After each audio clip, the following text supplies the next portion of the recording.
Hey, what's going on YouTube? Welcome to the official inaugural video review I'm doing in my new apartment, which explains my hiatus from YouTube as I settled into my new place and my new position. This is not a super optimal recording setup yet because I still have to work out the lighting configuration, and there's probably going to be some ambulances rolling past my window and some helicopters whirring overhead every now and then. So I'll probably have to redo those takes, but those things are the inevitability of living 2 blocks from a hospital. But today I'm taking a look at the Gamdias Eros Elite 3.5mm gaming headset. This is the second Gamdias gaming headset I've reviewed on my channel, the first of which was the Gamdias Hephaestus, and the third Gamdias product overall I've looked at my channel. Another Gamdias product I've looked at is the Gamdias Hermes Light Mechanical Gaming Keyboard. But without further ado, let's take a look at the Gamdias Eros Elite with the unboxing. As always, the packaging from Gamdias is very sharp looking. Let's take a look around the box real quick. The packaging will arrive in better condition than what you see here.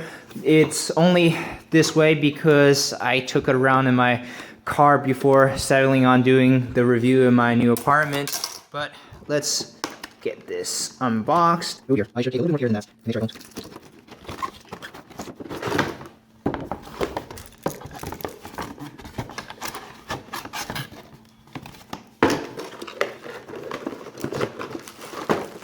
Alright, so you have the headset itself, and you have the cable extension with the microphone controls, on, off, and volume.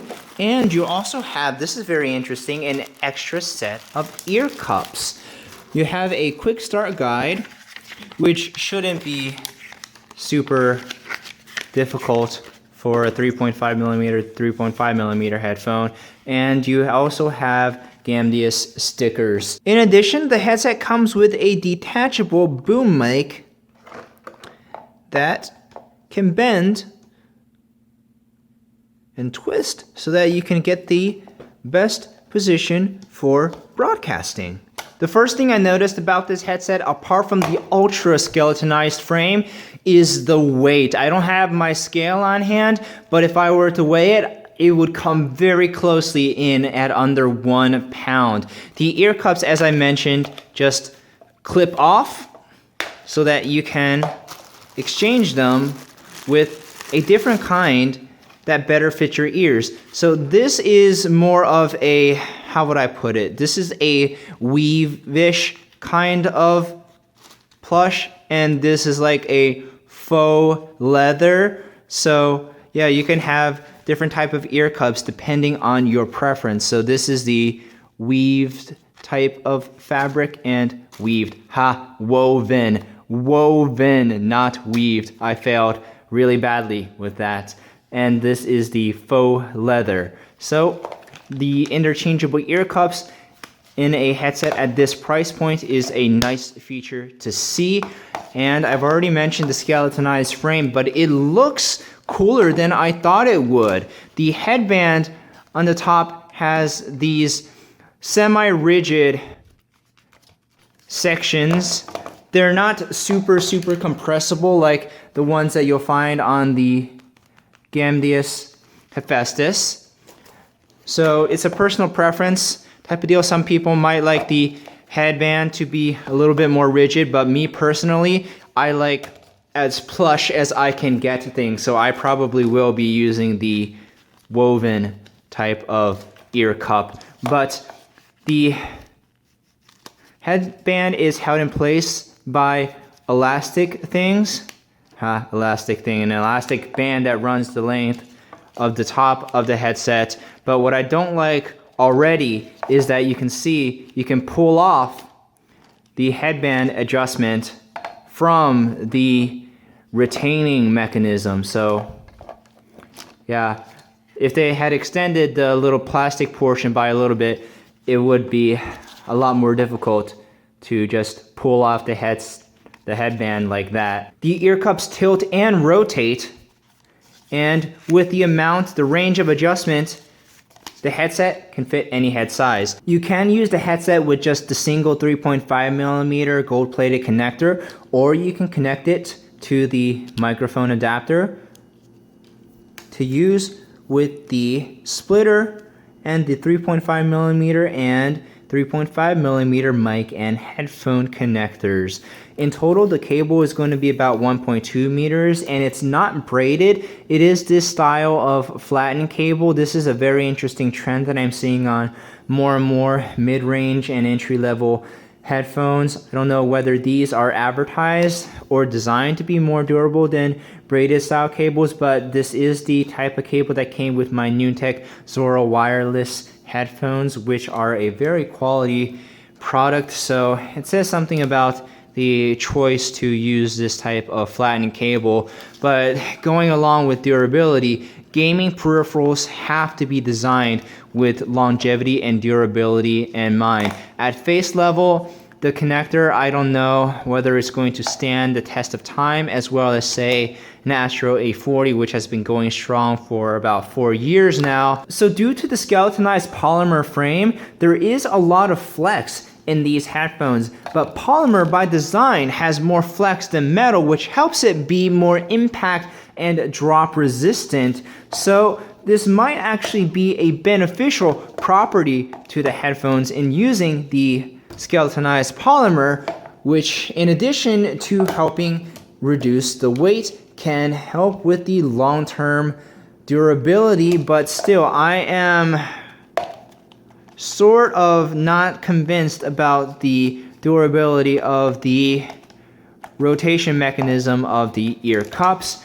But let's get on to talking about the quality overall. So now I've had an extensive amount of time using these headphones for gaming and listening to music, and I do find that as advertised, these headphones are super comfortable to wear for a long period of time because of how lightweight they are. It doesn't drag itself down over your head, and even with the rigid material instead of the super compressible foam in the headband, it doesn't cut into the top of my head like I thought it would. Another thing that really helps with the comfort of the top headband is the elasticity. So it has a tight enough fit over your head without weighing the headset down and being super bulky and cumbersome to wear. And the rotation and the tilt of the ear cups makes it so that it hugs my head perfectly as well. The mesh ear cups don't get sweaty after a long period of time. Maybe some of that is due to the open air cooling that Gamdias advertises. Maybe it doesn't have that much of an effect over regular headphones. I've not had too much problems even with my Astro A40s getting sweaty. So this is the Gamdias advertised cooling mechanism. Some air is allowed to escape from the headphones so the hot air doesn't build up within the ear cups.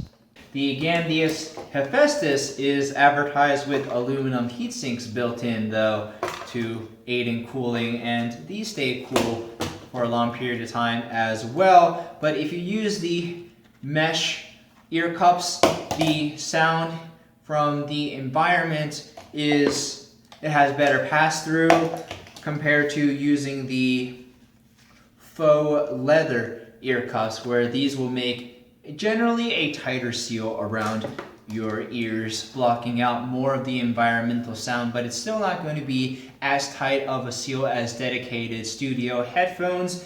The microphone sound quality it's not going to blow anybody away, but let's be honest, this is just for TeamSpeak or voice over IP in-game chat. You're not going to be recording YouTube commentaries with this microphone, at least I hope you're not, and trying to get serious amounts of views. It's been long known that when you buy a gaming headset, you aren't going to get as good sound quality out of the headset for the money as you would if you were to spend the same amount of money on an audiophile or a studio or a music optimized headset. With a gaming headset, you're paying more so for the branding, the compatibility across consoles and PC, maybe some drivers for surround virtualization, and some gaming optimized features like having a boom mic.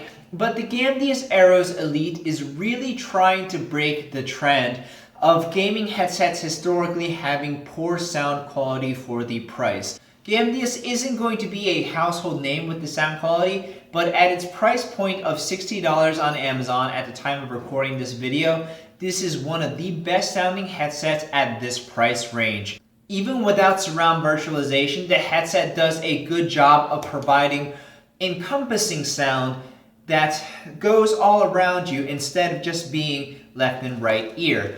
And the sound, dare I say it, is on par with the Gamdias Hephaestus' sound quality. And the Gamdias Hephaestus MSRP'd for $130, then went on sale for $100, and at the time of recording this video is $60. And here's one of the drawbacks of recording in my apartment. The refrigerator just came on and you can hear the buzzing going.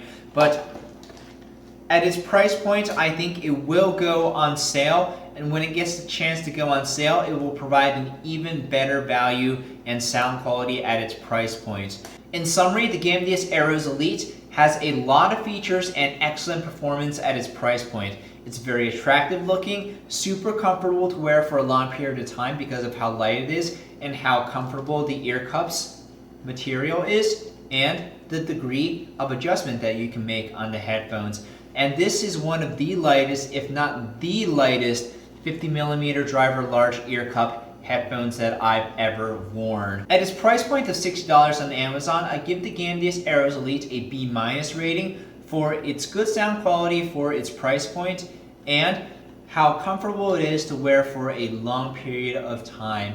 But I do think that the Gamdias Eros Elite will eventually go on sale because it's so new. And once it does go on sale, my rating could increase. Thank you guys very much for bearing with me through my inaugural review in my new apartment. And the refrigerator is still on, so you guys have that buzzing interference. I'm going to have to work out a better recording solution for my reviews. Again, thank you for bearing with me. I will see you next video.